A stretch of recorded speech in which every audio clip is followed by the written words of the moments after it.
On today's episode of Bromsgrove Service Podcast, I'm very honored to be interviewing the bio legend, Mr. Tasker, who is also known as the crazy house parent in Houseman. I don't think that's very fair. It is fair, sir. I don't believe it. Okay, so this podcast will include 5 main questions, starting with, Sir, what happened? So, here's the first question. Sir, what happened? I just learned that you graduated from Bath and Oxford.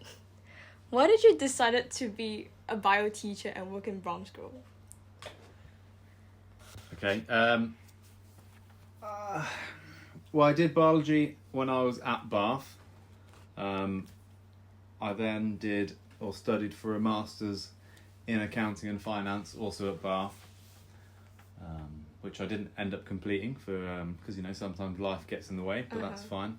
And then I think maybe Mrs. Holden would argue about my graduating from Oxford, because it was Oxford University where I did my PGCE, my teaching thing, which maybe doesn't quite qualify as graduated in the same way as doing... But you didn't get like a certificate from Oxford. Oxford? Yeah, I've got a certificate my God. that says University of Oxford. I want that, sir. Hey, there's one way to do it. So I assume that your grades were like top when you were in our age? Is that true? Yeah, clearly. I was 1 mark off an A in my maths A-level exam. That was before they did A-stars. And that was annoying. But I didn't need a remark because I didn't need a higher grade because I'd already gotten into my university. And then everything else was obviously an A. What are your other subjects? I did AS, biology, chemistry, maths, and art, and then I dropped art. Yeah. No way. I got 100% in AS art because it's just jumping through hoops. Don't tell Miss Blakely I said that. Oh, Miss Blakely is gonna be very surprised and shocked. She already knows. Okay, so second question. Sir, what happened? I heard that you were working in a bar before. Why did you leave your last job? Is that true, actually? Because I just heard. Yeah, so after doing the uni stuff in Bath, I went back home because I'm from Oxford. Oh, you're from Oxford? Yeah, I'm from Oxford and I went there. I know, fancy, eh? And my summer job was just working in a pub in the middle of town called the Red Lion, and I went back there when I finished uni, and I sort of ended up staying there for 3 or 4 years. I ended up managing the pub, but it was also a restaurant, so pub/restaurant. And then, to be honest, I left because I got bored of having to be nice to people. So I could... That's why you became a house parent. Yeah, well, no, but I can choose to be nice here. I can also choose to be less nice if I feel it's appropriate and will help you guys out. But it got to the point where I could stand at the door and I could see people walking up to the pub, and I could, with about a 90% success rate, guess who was going to complain about the quality of their meal in order to try and get a free meal. Ooh, okay. That's interesting. Okay, so third question. Sir, what happened? Why did you decide to be a house parent, especially for a 6th form only house? Don't you find this annoying and most of the time outrageous? Annoying, not that I try to actively let on. Outrageous, I don't think you guys are maybe as outrageous as you think you are. Aww. I know. I think most of you are okay most of the time, which is a glowing endorsement of you. Why did I decide to be a house parent? I think that the boarding community at Bromsgrove is amazing. I think Houseman is a really wonderful, unique house, what with it being 6th form only and co-ed. I feel like I'm a decent enough teacher, I'm a good enough teacher, but I feel like I can have more impact on young people's lives by helping you out in other aspects of your lives outside of the classroom. I know you asked... So impactful. You asked the question and I delivered the heartfelt, true answer. True answer, sir. Truth and only truth. Okay, so 4th question. Sir, what happened? Why did you decide to be a beekeeping legend? Are you genuinely interested in bees? Or Were you forced to?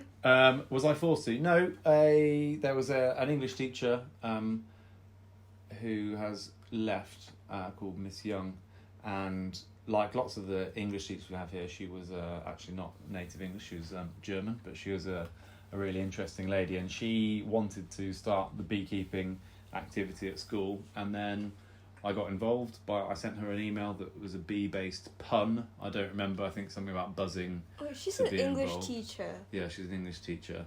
But so I don't know where her passion for it came from, but I got involved, and then we had the inevitable COVID lockdowns, and one of the regulations was that you were allowed to leave your house to tend to your livestock, and bees counted as livestock. So it was an extra reason for me to... So it was kind of like an excuse. Yeah, it was a nice lockdown excuse, but it was really nice to have that escape and have that hobby. Being surrounded by these bees buzzing around is quite therapeutic, relaxing, even if other people don't necessarily agree. What's the worst incident you've seen in beekeeping? Because I've done beekeeping before and it was kind of chill. Yeah, most of the time, if you're careful, there aren't any accidents, and generally things only go wrong, in inverted commas, if you're slightly underprepared or ill-equipped. So the worst thing that's happened is probably when I was trying to get a swarm out of a tree and into a hive, and I needed, well, you don't need to, but if you take a frame of bees from another hive that has eggs or larvae in, then the swarm you capture will more likely to stay in the box you put them in rather than running away again. So I quickly went to my hives. I was wearing a beekeeping suit that was a bit too short for me. I didn't have my smoker to subdue the bees, so I got stung about 5 or 6 times in each ankle by the angry bees, and the next day my ankle/feet were swollen up in the same way that I remember my elderly grandmother's ankles and feet being swollen. Did you go to the hospital, sir? No, I took lots of antihistamines, and I had a few days pretty zoned out on my brother's sofa. Ooh, okay. So, here's the last question. Sir, what happened? What shampoo brand did you use? So I assume you're alluding to my lack of hair. You know, over time I've used various different shampoos. Do you actually use shampoo, sir? No, I mostly just use a bar of Dove soap, to be honest. I don't think it's the shampoo that's responsible for it.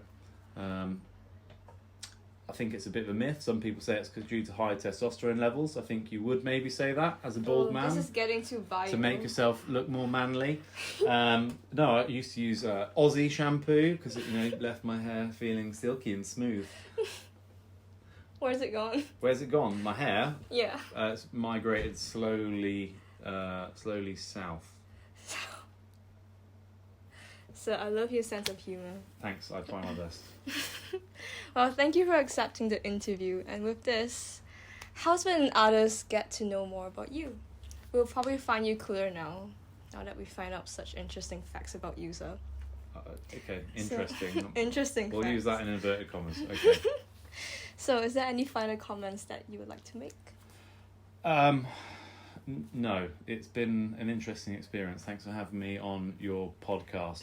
My podcast, yes. Yeah, perhaps I will consider starting my own podcast. Oh no! Stop About stealing my ideas, though. about beekeeping or about being bald. I don't know. Now that I've been violated, I feel like maybe I need to start some sort of bald man support podcast.